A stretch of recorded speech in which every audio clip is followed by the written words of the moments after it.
is Disney's Terrible Wish. At a glance, it's a passable movie that not a lot of people think about. However, symbolically, it is just a disaster for Disney as both an animation studio and a company, especially for it being a century-long anniversary. What it was meant to do for Disney as a company compared to what it actually ended up doing is a downright artistic tragedy, meant to be a hallmark of their legacy and promise of what would be to come next. A lot of pressure to put onto a production, and did it pay off?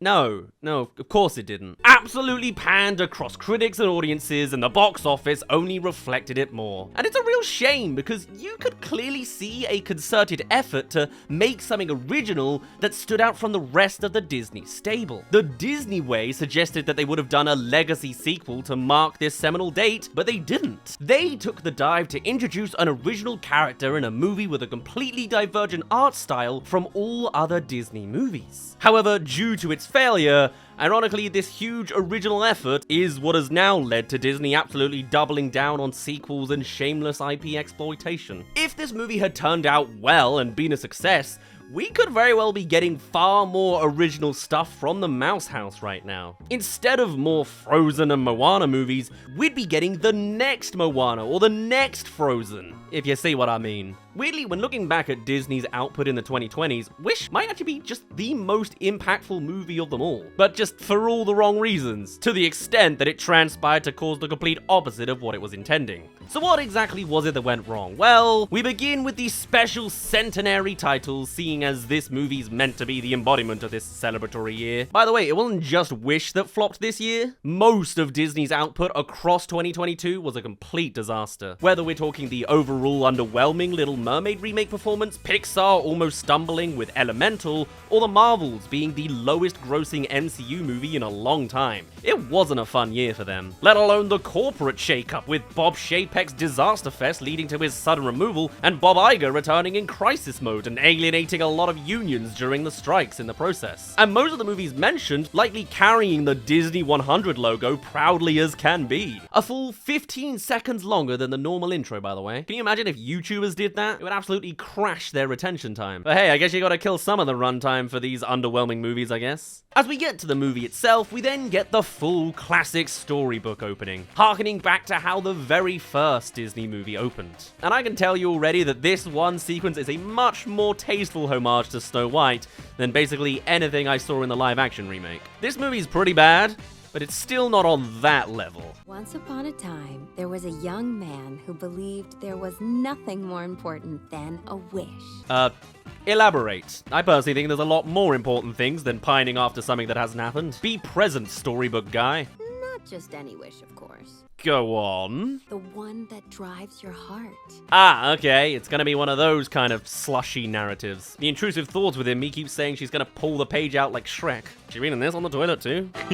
Like that's ever gonna happen. We get about a minute now of book flipping from this, learning how that motivated him to become a sorcerer. You know, it's a lot more book time than previous openings. Like, I'm used to just a few pages and then we go in, you know? The average attention span and all that. But no, we've got to get through a full chapter done here, apparently. In the extended edition, we would have gone through the word count of a Game of Thrones book at this rate. Anyway, he grants some people wishes with his powers before pulling a Richard Branson and getting his own Mediterranean island to build a kingdom around. Where anyone, any family, no matter where they came from, were welcome. In case anyone was unsure whether this movie was fictional or not. And initially, the landscapes actually looked really distinct and eye-catching in this animation style.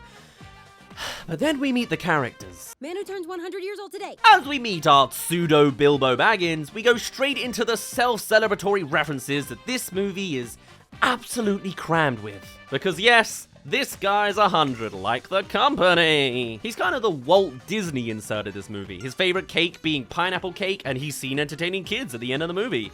Because subtle. And that's not even getting into the song he eventually starts playing later. We also get our first look at the character animation, and you can see what they're going for. It's kind of a step further into a storybook illustration than Puss in Boots: The Last Wish did, and pretty swiftly, we can see why DreamWorks didn't take it this far.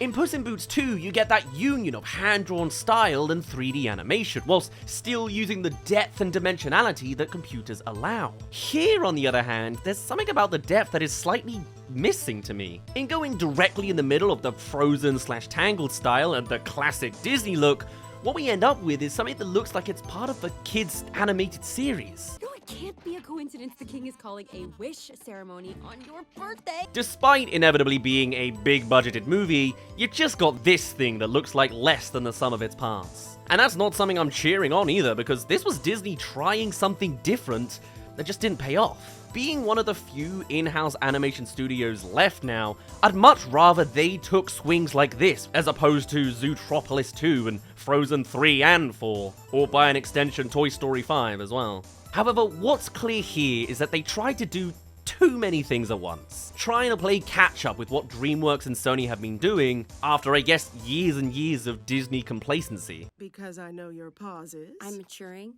My pauses are changing. This is Disney's effort of the post-Spider-Verse era we're now in. An era that even Nickelodeon movies navigated better with Teenage Mutant Ninja Turtles Mutant Mayhem. And though this looks different than just a straight copy of Spider-Verse, it's not a good different. Puss in Boots is a good different.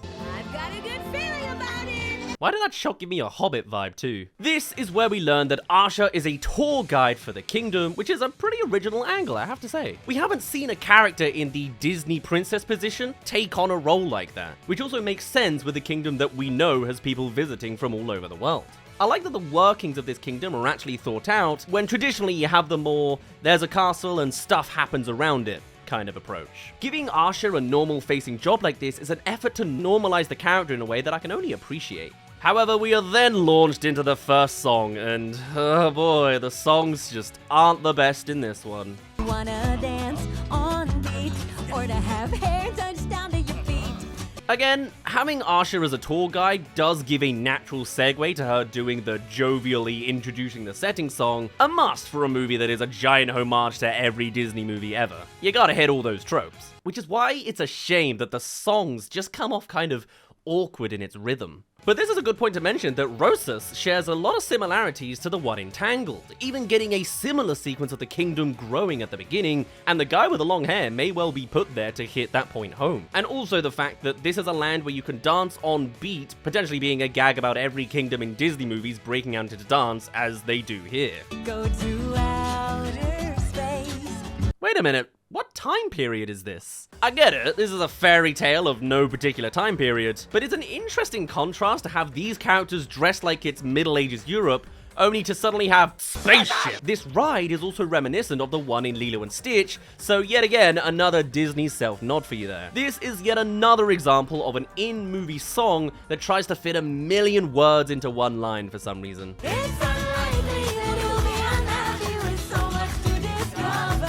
Must have taken a few attempts to say that one in one breath. It's not brutal to listen to or anything, though maybe that's just because I've seen some truly terrible stuff, but it's not good, is it? Not only are the lyrics kind of just shoved in uncomfortably, but they're also incredibly basic and literal. Sure, she is just describing the town, but there's much more poetic and memorable ways to go about this kind of thing.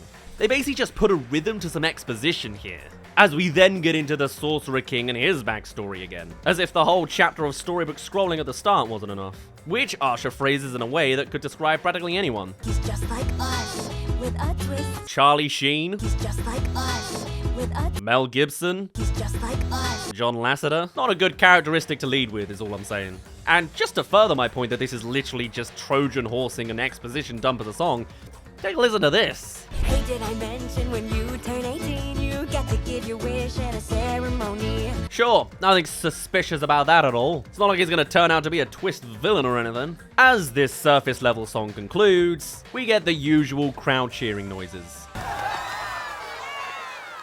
followed by one of the more problematic infrastructures of this town. Do you really forget your wish? You forget without regret. Just go on a night out if you want that. Though actually I guess that can bring both forget and regret at the same time.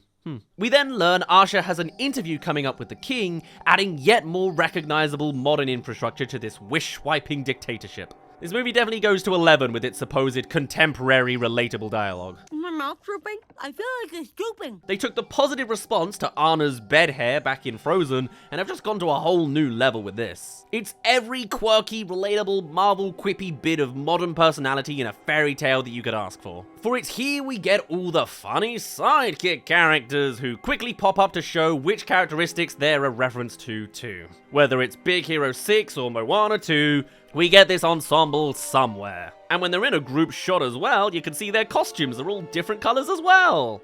Like there's some kind of Power Rangers improv troupe or something. Or more to the point of them, it's the Seven Dwarfs. Including this Garbo guy who looks like a teenager but speaks like a 30-year-old man. Oh, right, your interview with the king. We'll be here for you when you fail. And yes, he's that sarcastic character in the ensemble. We also have the dopey Shaggy type. Where are the cookies? Oh, Sophie sneezed on those. Oh, thanks. He's even dressed like Dopey. You also have a sneezy one, so inevitably there's some kind of vague dwarf pastiche, as this movie's inevitably full of references of the company's legacy. I think that's what's happening here anyway. As I've learned from the Snow White remake, they want to be as vague as they can with the Seven Dwarfs specifically, while still bringing them back up in the first place, so who knows. I guess that means the one with the good advice and glasses is Doc. There's also the sleepy one, and the other two that don't say anything in this first bit, just kind of standing there as like a power pose. Happy and bashful, presuming from their one expression. And this Garbo guy is the reincarnation of Grumpy into just douchebag, whose whole concept is just blind sarcasm. The king's apprentices get their wishes granted. I don't know. All I know is that the word friends immediately summoned these 4 side characters and I was immediately overwhelmed. Imagine overcrowding the ensemble cast just for this one reference. Like, clearly the Doc character was the one best friend they needed narratively, so they just snuck a pair of glasses and a red outfit on her before crowbarring in 4 comic relief characters and 2 that just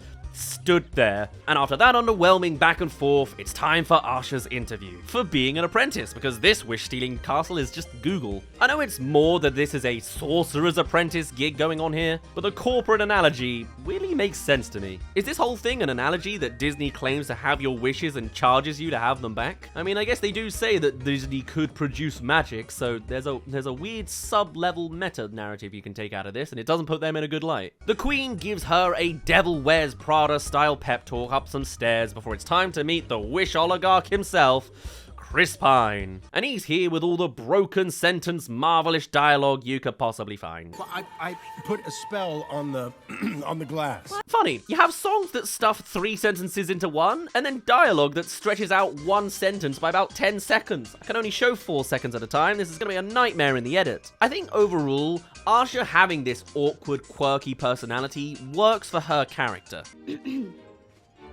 I care too much. But making that extend to every other character in this film just makes it stand out a whole lot less. It goes from just a unique character trait to anyone delivering their lines awkwardly in an attempt to sound like real people. I don't mean to bring out the old Dusty Incredibles 1 again, but if everybody's quirky, then nobody is. It's right out of the MCU playbook, and now it's found itself here. A king must be prepared for everything. Hold on. Possible reference to Scar's Be Prepared moment in The Lion King there. This movie's absolutely littered in subtext. I'm sure they felt really clever. Oh, and I like to draw.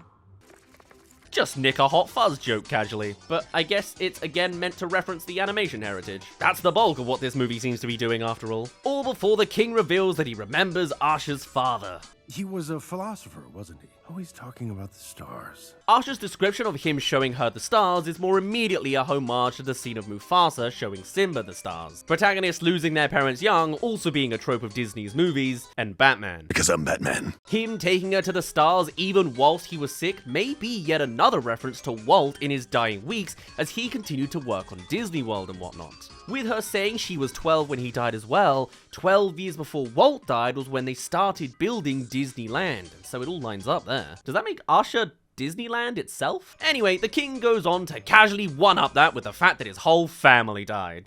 Pretty understandable motivation for the villain that he clearly is. Some of the dialogue's interesting here, as equally the king could be Walt talking about Disneyland if you dig into it that way. You see, I founded this kingdom so there would be a place where everyone is safe. Although, you know, I think I'm just getting lost in the Disney meta reference fest that this movie clearly is. This only continues as the king takes Asha into his special wish chamber. As he whips out his wish balls, we can see they are absolutely riddled in Disney references. Specifically in this scene, we have a not so subtle nod to to Wendy flying in Peter Pan. But after that, time to awkwardly paste some more lyrics. If happiness was a tangible thing, it would be you.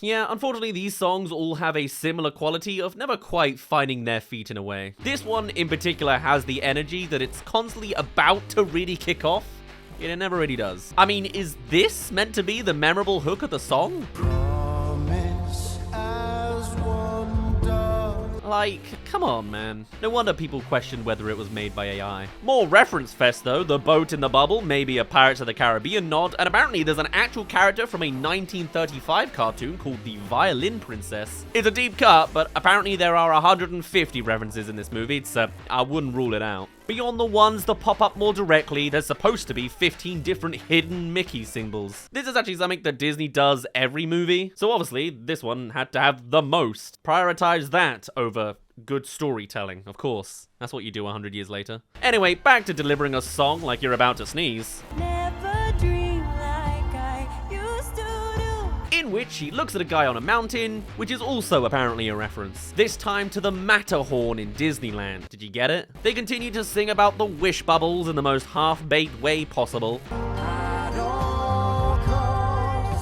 Not for the last time, the song just never quite gets there. This was probably meant to be the first big hitter, but it's just not. It never reaches the point where it would leave a kid singing the chorus over and over. I can't even tell you what the verses are and what is the chorus. It kind of just blends together in a spot that was clearly meant to be a marquee number for the movie. And I think that's perhaps its biggest downfall. The songs are as forgettable as this guy making people's wishes. I'm no fan of Frozen 2, to be honest, but at least the music's still memorable and has that appeal. This is Frozen 2 without even the good songs. Lost in the woods. Anyway, with the song over, it's time for King Magnifico to let the a-hole card slip.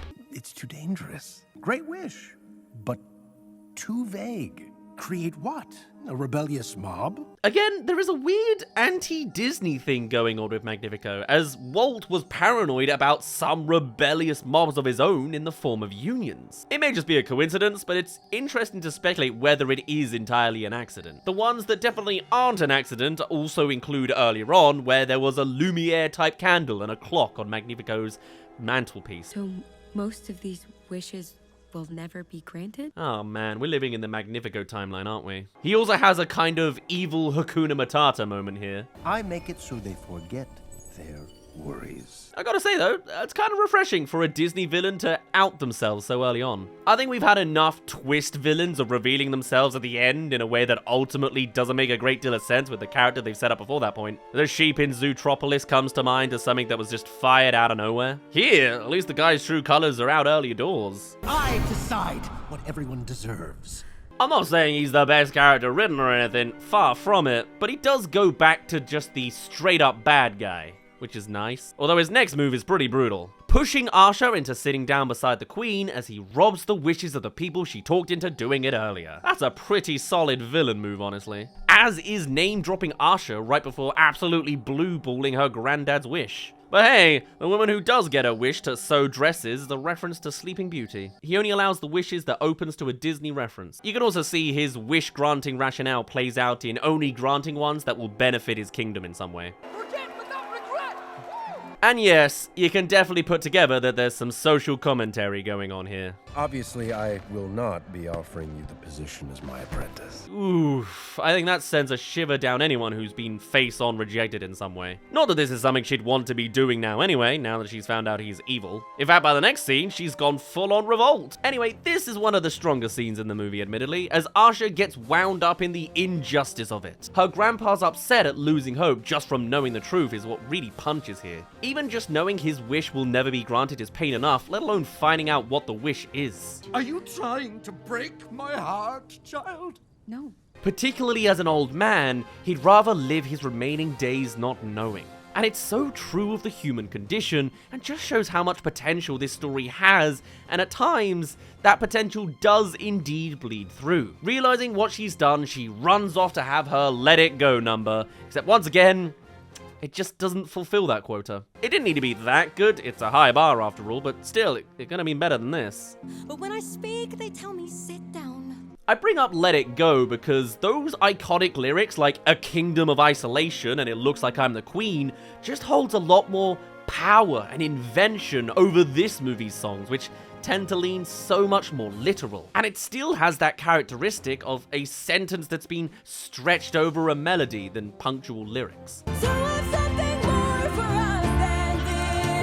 The song's main big note moment is still well sung, but it feels like it's there to do the heavy lifting to make this song iconic, which it just isn't. You've got Let It Go, and then you have Hey Yeah Yeah Yeah Yeah. Weirdly, the visuals of the villagers morphing into their forgotten wishes has more emotional weight than the song itself, if anything. Despite its decidedly mid-quality, the song is still enough to reach a wishing star. All the more reason why the song should have been better. It is an actual plot point that this song sent a wish that reached the stars. But that's exactly what it does anyway. And of course, Magnifico is quick to hop on his own propaganda train. I believe I have just been threatened. And when Asha's wish reaches the star, it's pretty literal. What are you? Oh my god! What is that? And like, conceptually at least, the idea of having an actual wishing star as a character is something I'm on board with. It's a great premise for a character that we haven't seen before and is so emblematic to the Disney idea. It's what got me interested in the trailers. And this introductory scene of him flying around's fun enough. I like that it's a silent character too. Perhaps a thematic homage to Tinkerbell, I hate to say. Because yes, as we go along, the character's absolutely coated in Disney-verse meta references too. It's kind of like a Wreck-It Ralph 2 thing. They're just too referential on itself. It puts a weird taste in your mouth. You don't even need to see more of the movie to guess that this is the star of When You Wish Upon a Star fame. But it doesn't stop there, as in addition to that and Tinkerbell, the design of the star's love heart face is also a reference to Mickey himself. His eyes even make a cartoon blinky sound, which does highlight something kind of ironic about this movie as a thing. See, conceptually, it has a lot going for it as a fascinating original concept for a premise and world, yet its identity is also fractured as being this giant reference to 100 years of Disney movies. Even a supposedly original Disney movie is completely informed by references and tropes of all the other movies. It's a movie that's trying to be a lot, to say the least. A jack of all trades, a master of none. And with the core story tropes and the more subtle details like the star, I think that's an interesting story in itself to explore. It's stuff like shoving 7 best friend characters in to be the 7 dwarfs, where I'm like,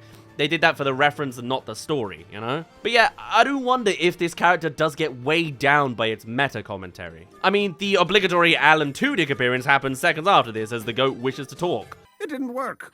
When does the magic happen? Huh? Hey there, you're at the 50% mark of this video, so come subscribe. You clearly like terrible movies. You can even look beneath this video and the subscribe button flashes when I say it. Look at that. Subscribe. Ooh. It's been a thing for like 2 years. I don't know why I'm calling it out now. It didn't work.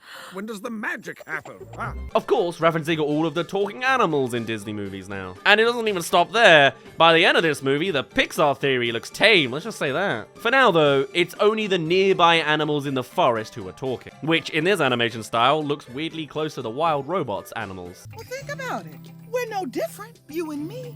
And when I say this is an implied Zootropolis origin, I'm not even joking. But seeing as the animals are now talking, I guess it's time for another song, just so they can sing rhythmically weirdly as well. What forms the rings in the trees, turns a pine from a seed. All the same, it's probably the best song in the movie. It's definitely got a better ring to it than some of the other songs. You've got some talking mushrooms and flowers in there, like they are in Alice in Wonderland. There's even talking trees, which leaves the question of what the hell happened to them between their cutesy look here and how they ended up looking in Snow White. In fact, all of these animals are referencing animals that have turned up in Disney movies, though I can't really give them flowers for that, as pretty much every animal would have popped up in something in the past 100 years. I'm still waiting on that platypus movie. I guess we're getting close with beavers, whatever the hell that Pixar movie is. But if that wasn't enough, there's also this callback to Timon and Pumbaa talking about the stars. See, that's where all the balls of gas come from. All leading to the message that we are all made of the same stardust, which is a nice message and is kind of scientifically true.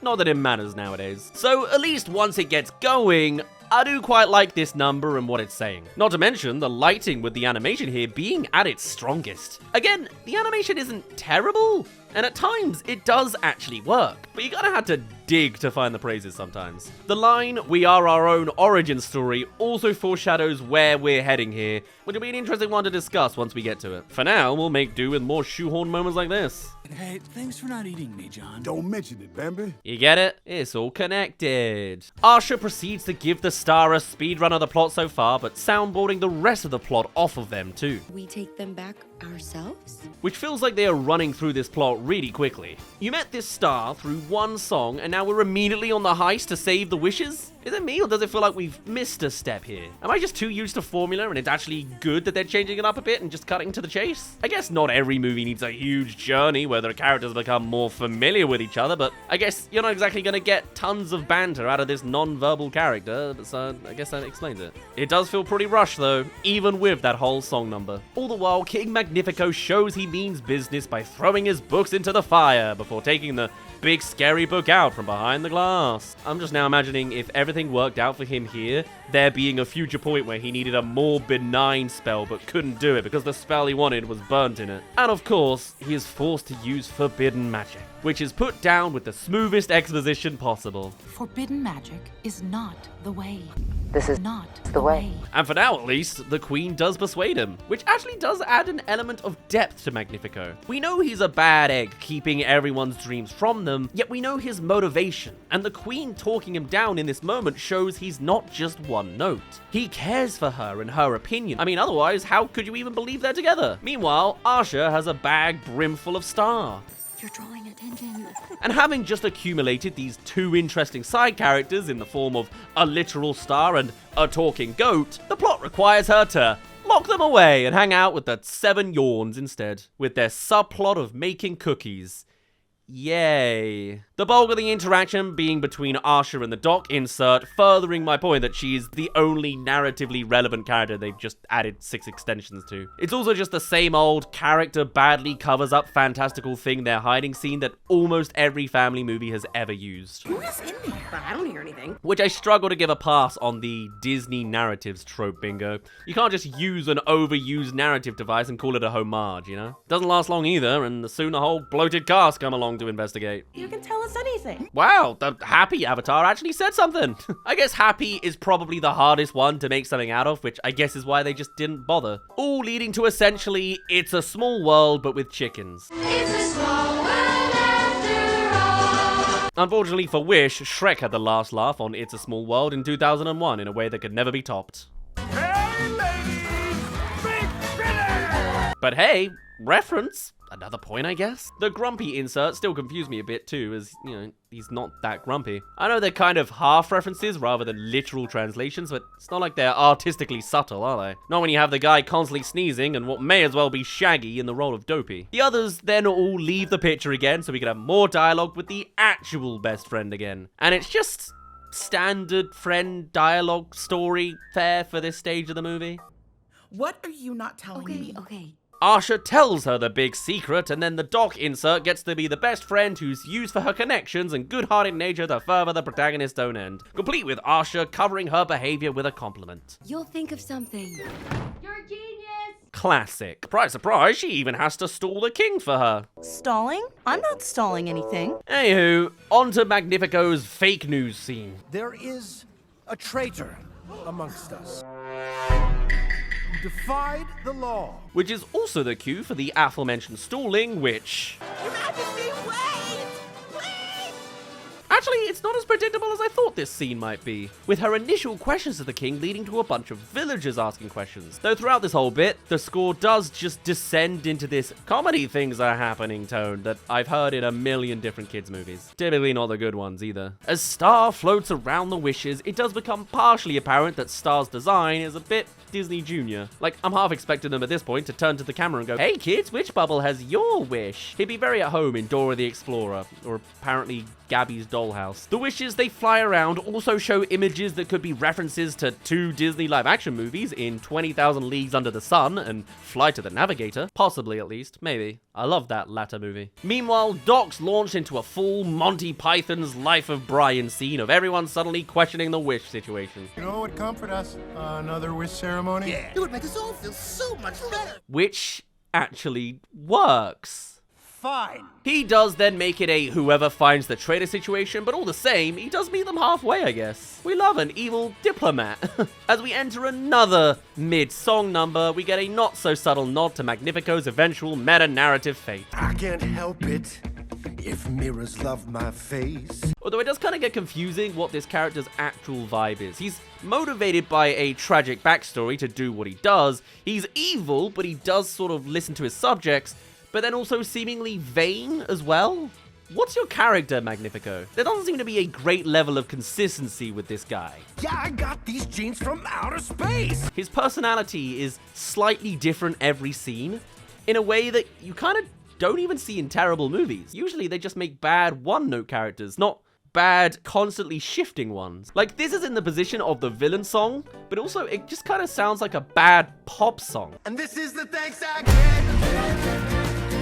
Particularly that da-da chorus just makes the thing seem pretty half-baked to me. But hey, the foreshadowing shots of him talking to himself in the mirror are cool. Shame the song didn't thematically lean into that more. You know, if the song was entirely about reflections or something. We can see, again, the potential of the final moment of the song as the anger fills him in the final note. That final shot of his different reflections behind him too, you can see they had some great ideas behind this movie. And Chris Pine generally does a solid job in the voice performance. Though as he tracks Asha down and confronts her family, he can go a bit ham with it at times too. They get crushed. Mama? In fact, this whole scene, he goes full-on cartoon villain. The star. I must have it. I know he's just opened the super evil book, but his character is suddenly completely different. There is no consistency with this guy. Also, there's no big moment before this where Asha's family are wowed by an actual star turning up. It just cuts to this scene at a point where it's already happened, and they just quickly get Grandpa to swallow the wish, and then Magnifico's there. Hello there. You know, like, the pacing is just falling apart in all regards. It's just, there's no through line.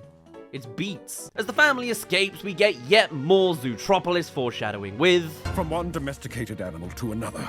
Help us! Is Zootropolis 2 gonna have this guy as their Jesus or something? Will there be references in churches with Valentino symbols everywhere? Or I guess with him being a goat, does he somehow fall from grace and become Satan? You're not meant to think this hard about Disney's 100th anniversary movie. Whatever the case, as they escape by boat, it's time for Asha to have her I ruined everything scene. My wish has ruined everything for my family, and now everyone in Rosas is at risk. Again, this doesn't get a pass as a pastiche to a trope. It is simply lazy writing. She spills all her supposed mistakes, and then after a few wise words, she goes straight into yet another cliche. I started this. I have to finish it. Is this really the best you could do? For such a cool concept and admittedly unique world, the actual plotting of this movie is just so paper thin, and it's just gonna be a running gag as we keep going. As Asha jumps into the water to swim back to shore, I'm sure it's not too far, we get back to Chris Pine in his evil lair. Again, there's not much subtlety here. It's literally the evil queen from Snow White's lair, right down to the poison apple. As this is meant to be a kind of full circle movie, I guess it's not an accident that most of the references are towards Snow White. We got the dwarves, the talking animals, poisoned apple, and eventually the magic mirror, all in this one in some way. And yes, now that he's doing the dark magic stuff, he's just full-on Power Rangers acting now. You don't deserve to be granted. It's just a bit jarring that he started talking like this about 5 minutes ago. And now, threatening his wife. Do you side with the traitor, Amaya? It's like they took the notes from the ambiguous not-so-bad-after-all villains and just went too far the other way. Like, Jafar is a convincing, straight-up bad guy who still has a consistent character even when he's consumed by new evil powers. I know who Jafar is. I don't quite get who Magnifico is. And these powers don't just heighten his personality, they turn him into a completely separate character altogether. Never mind, as the crowd gathers round the wanted Asha poster ceremony, check out this mouse eating cheese like the one from Cinderella. Get it? Reference! Speaking of which, turns out the person who turned her in was... our sleepy little Simon here. To be fair, they did actually set that up earlier, when Star felt sadness from him being the person in the group who'd already given away his wish. The motivation was there, but still, turns out one of the 7 dwarfs was Judas, which doesn't work out so hot for him as he's swiftly transformed into Magnifico's personal Darth Vader. What? Never thought Sleepy would get a villain arc. Crazy times. And yeah, you may soon find out why you recognize Asha's cloak. But first, an underbaked rebellion song. You've been deceived. Magnifico is not the man he claims to be. As metaphorical as an instruction manual. Once again, when the movie in a Disney movie's not that good, it does feel like half the battle's already lost, sadly. Particularly when this is meant to be the definitive 100th anniversary movie. A serviceable story with great songs, more of the general audience may have gotten on board. See, for example, again, Frozen 2. But this, yeah, again, another 2 to 3 minutes of melodic sentences pass. Sometimes even making a 3-word sentence into 6 with a big repeat button. That's a lie, lie, lie, lie. It's not good. For me, this may well be the weakest of the bunch. Nonetheless, it motivates her hollow character buddies for the final showdown. The only one amongst the dwarf-alikes, if anything, is now the evil one, so I don't know what we're meant to take from that. We do get a cheeky visual cue of the dwarves walking together, which is not successful in covering up this lame song. I would have preferred hi-ho, it's off to revolt we go. When they eventually go off to do that anyway, they seem to lose a lot of time to this weird band practice session. And just as you think it's over, the Queen joins. Conceptually nice, considering usually we have a queen with no agency going along with her husband, or she herself is just evil. But it does mean we're stuck with the song a little bit longer. And the dialogue after it's over is just as baseline. He is intent on capturing Star. On to references becoming not really references, just corny name drops. Fantasyland in the sky. How about Neverland? I mean, fine. But then this one, I almost imagine an actual groaning audience over. The perfect nanny for your horrible children. Popping this one! Kind of feel bad for the person whose wish was just a nanny as well. And it doesn't end there because... What do I do with this? Yeah, she is the fairy godmother. This movie's a fairy godmother origin story as well. Another thing to juggle up in there. Meanwhile, Happy gets a here's the plan exposition moment as her second major line in the movie. First we open the roof, and then Star returns the wishes. But hey, she said it with a happy demeanor, so it's good dialogue now. And then the star makes the books fly like they do in Sword in the Stone. Oh, wow, did you see the reference? And a minecart, like in Snow White, another reference. And then it starts walking like the one from Beauty and the Beast, another reference. And as the gang at the castle jump to open the roof, one of them does Tarzan's yodel. And then Magnifico pulls off a twist I just saw doing our Megamind video.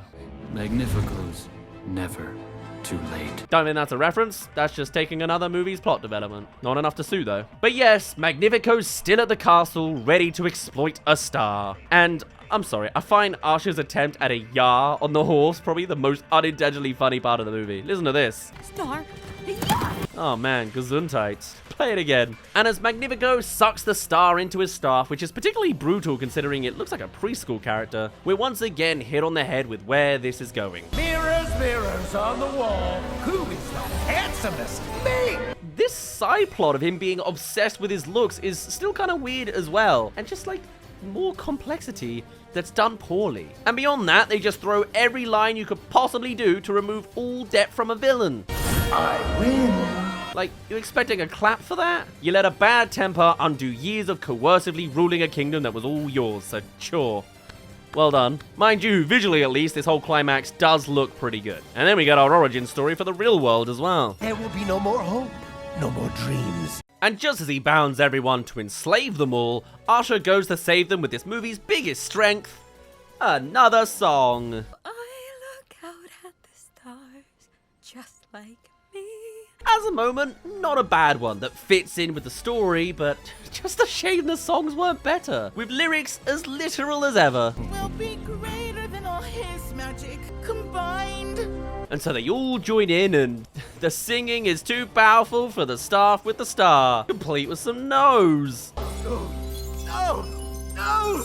The star gets out, and if you look at the staff pulling Magnifico in for just a second, you can see his face transform into the magic mirrors. Honestly, that's a pretty cool touch. I can't be mad at. I'm so bogged down in the references at this point anyway, so what's the point? And to just round off the useless Happy equivalent character, she gets one more cliche to say.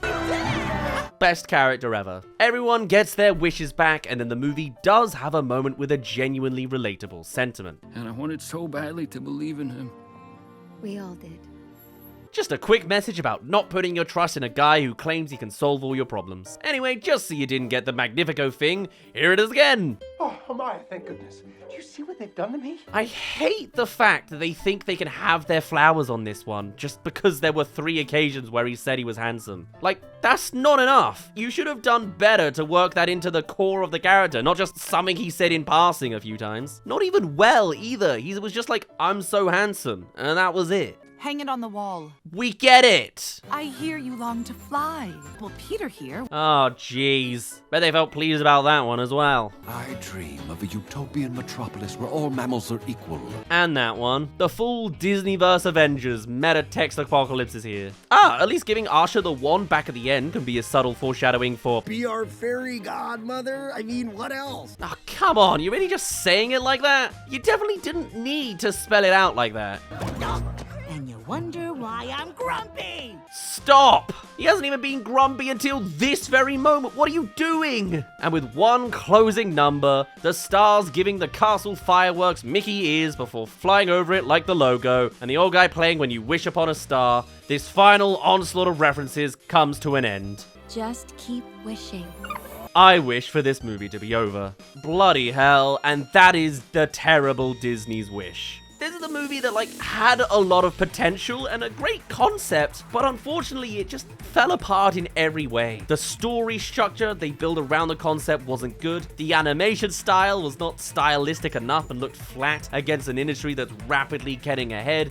And the songs, God, the songs were so terrible. The references ham-fisted in there like some Wreck-It Ralph 2 thing. And it's interesting because they really could have gone in more interesting directions with the storyline, even with keeping so many of the beats. Sticking to wishes and turning the villain into the magic mirror aren't terrible. Sucking the souls out of the villagers is still a nice final endpoint, whilst at the same time, I feel like you could do far, far more with, say, the Queen character and getting them more involved in the structure of the world. And similarly, you could even do an interesting, more complex dilemma of, like, what if everyone's wishes do get granted and something's wrong with that? Because surely wishes would clash and conflict, or someone would say, hey, I want to be the king now, and like it all goes wrong. Instead, it's, oh man, I wish we all had wishes. Oh, he's stopping us. Kill him. Now we all get our wishes. You know, it's such a flat storyline that could genuinely open up to more depth and exploration because the concept isn't terrible. The talking star is an immaculate character for a 100-year anniversary, but there's just no real talent showcased in the final result of this movie. To put this movie on in front of your kids, it's harmless enough. But as especially the 100th anniversary movie, it just becomes a sea of meta references that leaves you unsure what's a callback to a Disney story trope and what's just flat out cliche. I think there was a good story in there to include all of these references, but it's just not this movie, I'm afraid. I'd love to hear a fan rewrite. Some people like this one, I'm sure, but it's not for me. Give me an origin story that can stand up on its own, followed by these references. Otherwise, we end up with the terrible Disney's wish. For now, my name's been Daz. Thank you very much for reaching the end of this video. Do tell me your thoughts and any other things I might have missed on this movie, or how you'd rewrite it. Let's hear a crazy, theorized, speculative narrative. Why not? And I shall see you all in a little bit. Bye-bye.